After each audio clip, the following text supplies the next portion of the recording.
Hey, welcome to this guide on Bal Sunnar. There are many guides out, but everyone seems to miss a couple things here and there. Bal Sunnar is located in Stonefalls and a part of the Scribes of Fate DLC. In this guide, we'll go over the basics of the Bal Sunnar dungeon and explain what each mechanic does independently of each other. We'll also go over how the hard mode changes the fights and the secret puzzles throughout the dungeon. The first seeker is located right after the first Argonian behemoth. In the room, there are 4 wheels and a totem in the middle. There are also 3 smaller totems in the back near some cages. The wheel on the middle platform activates certain blocks within the middle totem. From left to right, the wheels activate the 4th, 2nd and 4th, 2nd and 3rd, 1st and 2nd. Using the wheels, we need to make the middle totem match the totems in the back. The order is determined by the back 3 totems, reading top to bottom, right to left. Once the puzzle is completed, you will gain the buff Strength of Ancestors. This buff gives 300 weapon and spell damage. The second secret is right before you enter Roksa's arena. Behind the ad pack in front of the arena, there is a cave hiding a door. Entering the door leaves you in an arena with a boss and a stunned Argonian behemoth. During the fight, the boss will spawn multiple lava pillars around the arena. If any attack made by the boss comes in contact with the pillars, they will explode into a fire sprite. The fire sprites will randomly target a player and fixate on them. A tank needs to stand in the way and block the incoming AoE as it will explode on the tank, causing no damage to the target. If the boss takes too long to kill, the fire sprites can build up way too much and end up being too much for the group to handle. Completing this boss fight gives the Ancestral Vitality buff. This buff gives 30% magicka and stamina recovery. The last secret in Bal Sunnar is right after you exit Roksa's arena. Upon exiting the arena, turn around and head back to where the first secret was. This time there will be a lot of rocks, obsidian rocks, and 4 rocks with runes on them. The rocks with runes on them act as starting points for a laser that you have to get to the middle totem by using the obsidian rocks. This puzzle has a ton of visual bugs as sometimes the obsidian rocks don't move or point in a direction they aren't actually showing. Completing the laser puzzle grants the buff Ancestral Resolve. This buff will give you 3000 max health and 10% damage mitigation. Even though this puzzle has some visual bugs, I always recommend doing it as the 10% damage mitigation makes the last fight a lot easier. Bal Sunnar only has 3 unique trash mobs throughout the dungeon, each appearing before one of the bosses. The first of these you'll encounter are the Argonian behemoths. The Argonian behemoths only have 2 attacks to watch out for, Wrecking Jaws and Bog Slam. Wrecking Jaws. Wrecking Jaws is a fast attack that the Argonian behemoth will use to apply a dot to whoever it hits. If for whatever reason this hits a DPS, they need to be healed quick as the dot hits quite hard. Bog Slam. The Argonian behemoth raises its hands above its head and slams the ground, causing moderate damage. This attack is capable of one-shotting a DPS and should be dodge rolled. After the first boss, we have Nyx Oxes added to trash packs. Bisect. The Nyx Oxes heavy attack. The heavy attack has a 1.5 second wind up and deals a moderate amount of damage. This attack should be blocked or dodged. Dark Light Orbs. The Nyx Ox will spawn a Dark Light Orb within a certain range of itself. After 7 seconds, the orb will explode, one-shotting anyone attached to it. These orbs can be killed or interrupted as they have very low health and are instantly destroyed by an interrupt. After the second boss, Peryite's glories start to show up in trash packs. While alone, these adds don't deal that much damage, they can drain your stamina incredibly quickly if you block their main attack. Weakening Blessing. The glory will lunge at a player, rooting them in place. This attack must be dodge rolled. This attack also deals very low damage but ticks every half second. This can quickly drain your stamina if you decide to block it. Kovan is the first boss within the Bal Sunnar dungeon. He only really has one difficult mechanic and can either be the hardest or easiest fight in the entire dungeon. Kovan's main source of difficulty comes from 3 mechanics: Manipulate, Fold, and Rift. The Fold and Rift mechanics work together to make a rapidly shrinking arena, but with good positioning you can avoid most of these hurdles. I'm combining the next 2 mechanics as they share the same exact clone mechanic. These clones act the same way, however the Fold clone is a lot more deadly. Fold. Kovan will target a random player and teleport on top of their head, slamming the ground and leaving a clone in his place. If not blocked or dodged, Kovan will knock down anyone hit by Fold. After 6 seconds, the clone becomes active. If anyone gets within range of the clone, it will recast Fold in the same spot. Hard Mode. On Hard Mode, Fold adds a 8-second ground dot after the cast. The clone will also keep this ground dot. Verge. Kovan dashes towards a player outside of his range. The range is around 10 meters away from him, and once Kovan dashes, he leaves a cone in his place like Fold. This clone activates after 6 seconds, and if anyone walks in front of it, it will recast Verge in the direction it is facing. Quick Strike, Kovan slide attack. This attack deals a small amount of damage but can become lethal if mixed with other mechanics during the fight. Interpose, Kovan's heavy attack. This attack has a 2-second windup and if not blocked will cause multiple copies of Kovan to spawn and attack the player. This attack should be blocked or dodged. There is a chance you can survive this attack unblocked with a big enough shield or enough resistances. However, I'd recommend against this as you'll be stunned for the entire animation. Manipulate. Kovan will summon AoEs under each player that grow in size over time and deal a moderate amount of damage. Be sure to not overlap these as you'll end up taking their dot and your dot at the same time. This is effectively Kovan's heal check, but with a strong enough barrier you can completely ignore this mechanic. Rift. At 85% and 60%, Kovan will dash to the edge of the arena twice and cast a laser in front of him, leaving behind a clone. Throughout the fight, these clones will periodically cast the same laser. These lasers deal an insane amount of damage and can't be blocked or dodged. If you are caught within the AoE of these lasers, you are almost guaranteed to die. These clones have roughly a 30-second cooldown period where they can't cast the laser again. They don't always cast it when they can, so they may end up out of sync with each other. If you have enough DPS and you can push Kovan to Edge of Time before he casts Rift, you will completely skip the rifts. Edge of Time. At 65, 40, and 20%, Kovan will leave the arena and spawn an ad in the middle. Along with this, Kovan will spawn several smaller ads on the outside of the arena. These should be pulled into a group to die to cleave. Primitive Nixox. The 65% Edge of Time has a primitive Nixox in it. It only has 3 main mechanics. Acid Spray. The Nixox starts to channel and spews acid pools all over the arena. This should be interrupted as soon as possible to conserve space. Gore. The Nixox's heavy attack. This attack should be blocked or dodged. Shriek. The Nixox targets a cone towards the player with taunt. This stuns everyone within it and deals a moderate amount of damage. This attack can be blocked. Iron Atronach. The 40% Edge of Time has an Iron Atronach in it. It has 4 main mechanics. Lava Wave. 5 small AoEs travel slowly forward in a cone. Make sure this is not aimed at the group. Erupt. An interruptible attack that spawns a lot of AoEs on the ground if not interrupted. These AoEs deal a small amount of damage if you stand in them. This attack should be interrupted as soon as possible to conserve space. Crush. The Iron Atronach's heavy attack. The heavy attack has a 1.5 second windup and deals a moderate amount of damage. This attack also spawns an AoE at the target's feet. Rupture. A massive AoE explosion that covers almost the entire arena. This attack can be blocked or dodged. If you are a DPS, this attack should always be dodged. 20%. At 20% health, Kovan will leave the arena again, but not spawn an ad in the middle. Instead, Edge of Time will never end and Kovan will return to the arena after a short time. Here are a couple tips to make the Kovan fight easier. After killing the ad in Edge of Time, Kovan will always recast Fold on top of the spot he casted Edge of Time at. If you remember where the spot is, you can actually get extra damage off before he starts attacking. If you have enough damage, you can force Kovan to cancel the Rift by casting Edge of Time. If you successfully skip the Rift, he will never go back to recast those rifts. The second skip is harder than the first one as the damage requirement can be a bit higher. However, if you can get both of them, you can do the entire fight without having to deal with the Rift mechanic.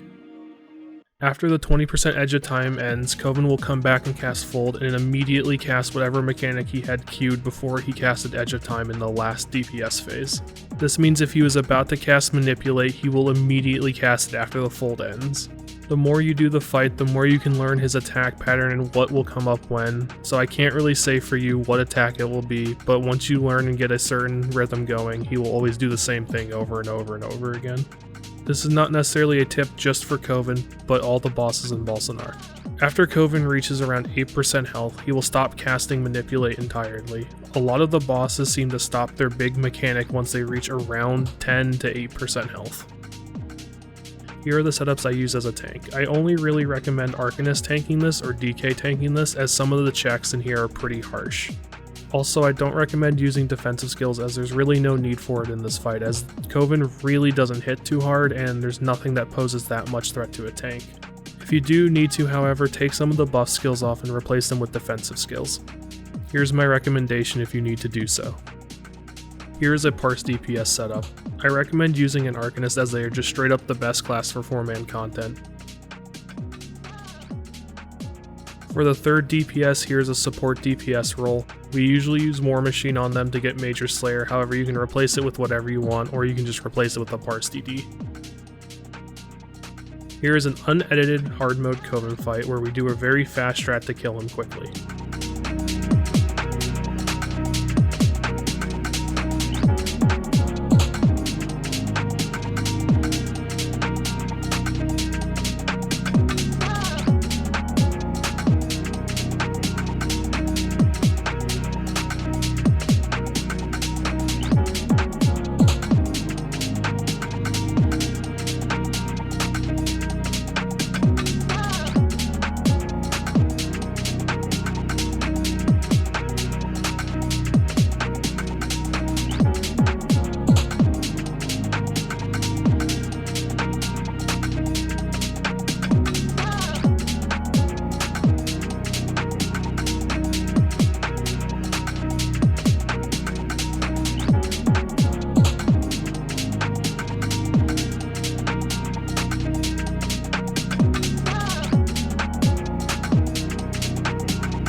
Roksa the Warped. Roksa the Warped is the second boss within Bal Sunnar.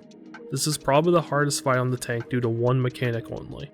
But other than that, as long as the tank or someone in your group can pay attention to the orbs, it should be a pretty easy fight. Darklight Star. Roksa will summon one Darklight orb per player on the farthest edge of the arena from her. Each of these will tether to a random player. If they are not killed or interrupted within 8 seconds, they will kill the player they are attached to. Bisect. Roksa's heavy attack. This attack has a 1.5 second windup and deals a moderate amount of damage. This attack should be blocked or dodged. Spitfire.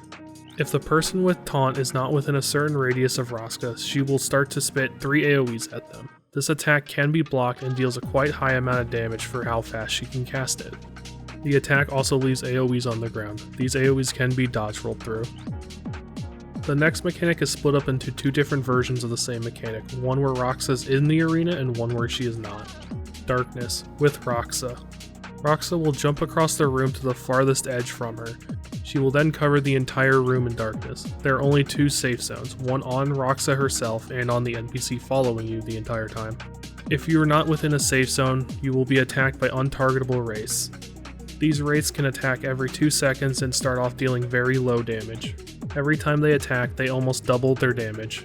If you get caught in the darkness for too long, they can quickly kill you. This version of darkness lasts around 20 seconds. If you're the person with taunt and not within Roksa's safe zone, she will be constantly casting Spitfire at you.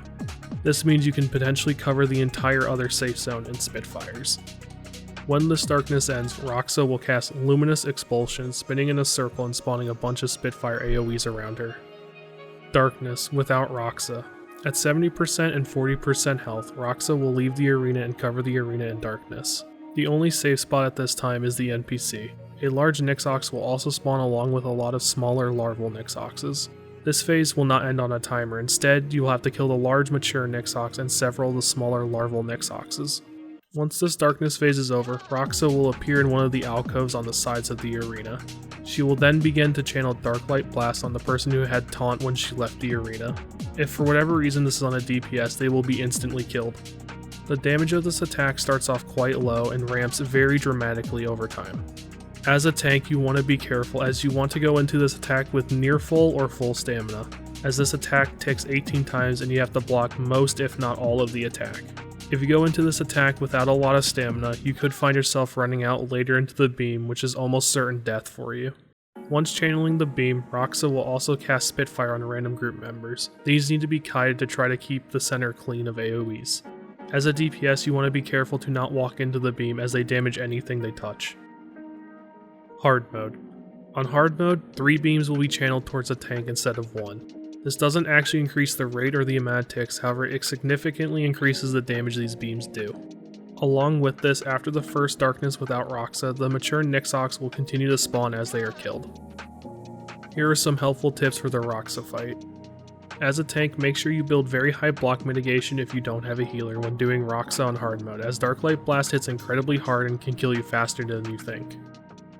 Arcanists and DKs can make this fight trivial with the DK's Magma Shell and the Arcanist Insane block mitigation from the Unbreakable Fate skill. Other classes can get great block mitigation using the Heavy Armor skill. Along with this, you can use the Vampire's Undeath passive and the Sword and Boar's Defensive Stance skill.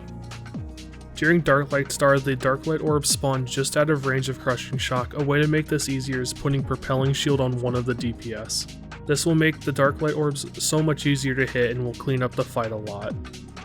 During Dark Light Blast, you can use the beam to kill some of the adds in the arena. Here are my tank recommendations for the Roksa fight. Again, I recommend using a DK or an Arcanist as they have insane block mitigation and DKs can just easily survive Dark Light Blast using Magma Shell. If you have some DPS that are Arcanists, you can actually offload some of your offensive buffs from the Arcanist skill line to them. This will give us more defensive skills to help mitigate Dark Light Blast. The TPS setups don't really change from this in Kovan, however using Propelling Shield does make your bars a little bit weird. Here is a full unedited Roksa fight.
Lladi Telvanni.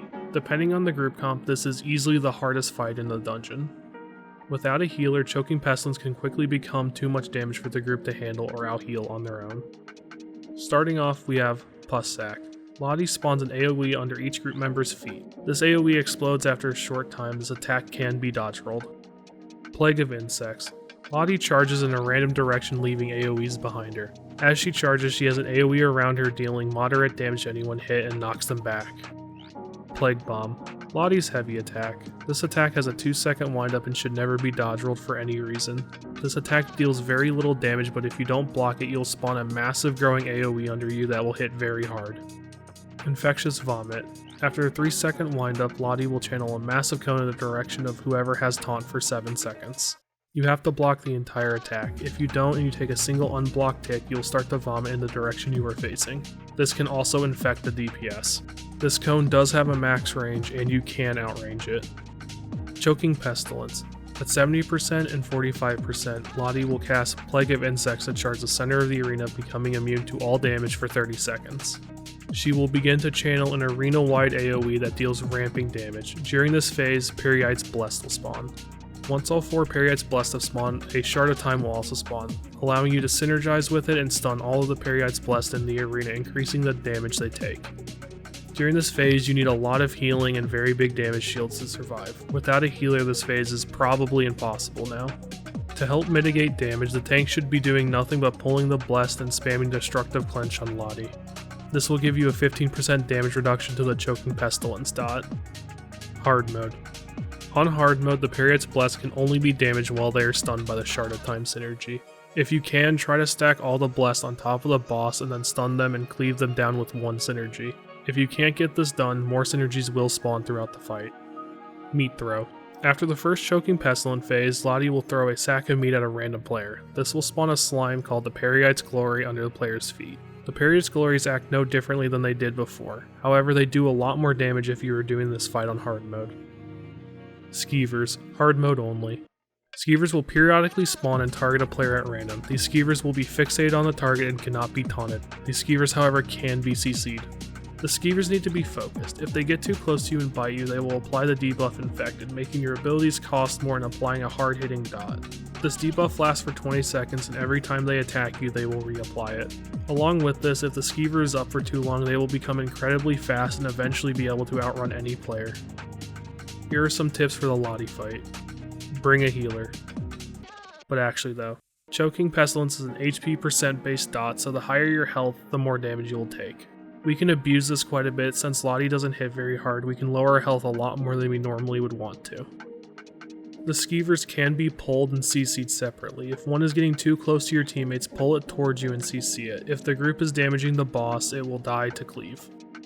Using caltrops during the Choking Pestilence phase is extremely helpful, as the Skeevers during that phase are incredibly hard to see. This will also make them slower as they enter the middle of the arena, making them easier to cleave. Here are my tank recommendations for the Lladi fight. There really isn't much special about this, as you can't block the Choking Pestilence dots, so just big shields is about all you can bring to help yourself.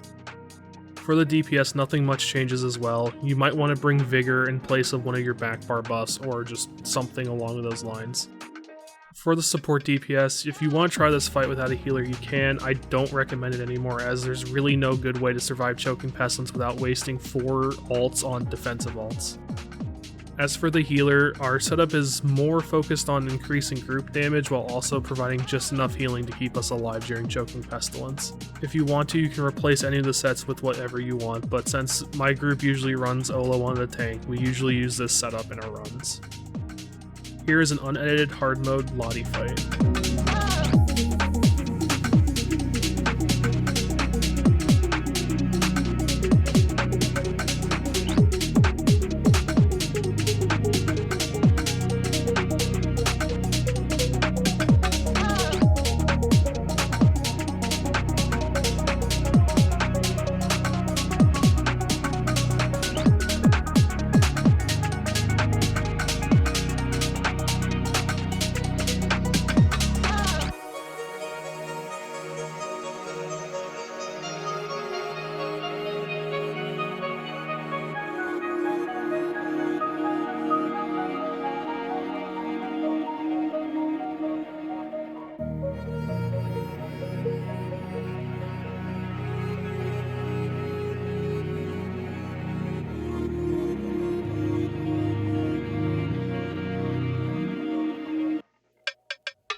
Thanks for watching.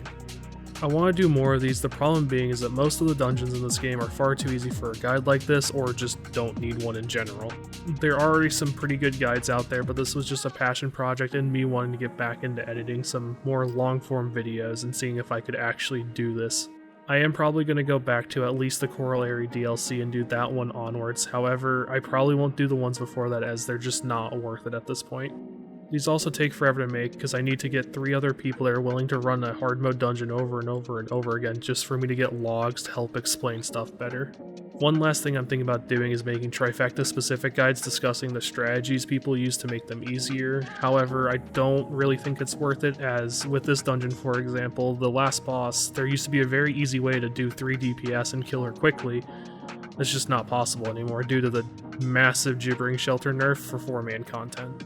I don't even know how I'd organize something like that, because with this I could just explain the mechanics. With that I would want to go into more details about how each thing interacts with everything, but that just doesn't seem worth it at this point. But my rambling's done. I hope you enjoyed or at least learned something from this video, and thanks for watching.